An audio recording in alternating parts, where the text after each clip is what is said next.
দিন সকালে বাহির হইতেছে, ময়না বড় দামি হয়, অনেক দামি পাখি।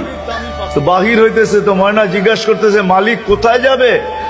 শিকার খেলতে যাব, শিকার জঙ্গলে। আমার ভাইদের সাথে দেখা হইলে আমার একটা সালাম দিও। তো যখন জঙ্গলে ঢুকছে তো যে দেখতেছে কতগুলা ময়না ডালে বসা আছে।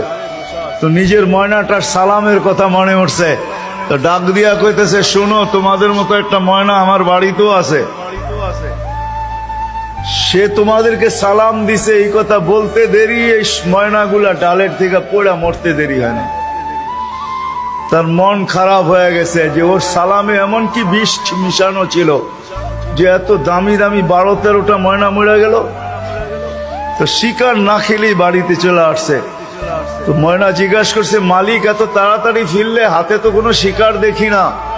তুই কথাই বলিস না। বলে কেন? তোর সালামে এমন কি বিষ ছিল যে তোর সাথীদেরকে সালাম দিতে দেরি, একটু মরতে দেরি হয় না। এই কথা বলতে দেরি, নিজের তো মরতে দেরি হয় না, ওইটার সাথে সাথে মরে গেছে।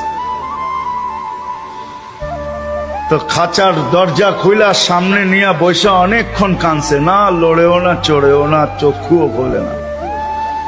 আর কতক্ষণ কানবে? বাস ওইখানে তো ওইখানে লাইখা যে উঠা দাঁড়াইছে ময়না, বাস উড়া যে চালে বসা গেছে। তো বলছে, এটা কি করলি? আমার বন্ধুরা আমাকে খবর দিছে, দেখ আমাদের মতো যদি বাগানে বাগানে ঘুরতে চাস তো মরার আগে একবার মরার ভান করে দেখ, তুইও আমাদের সাথে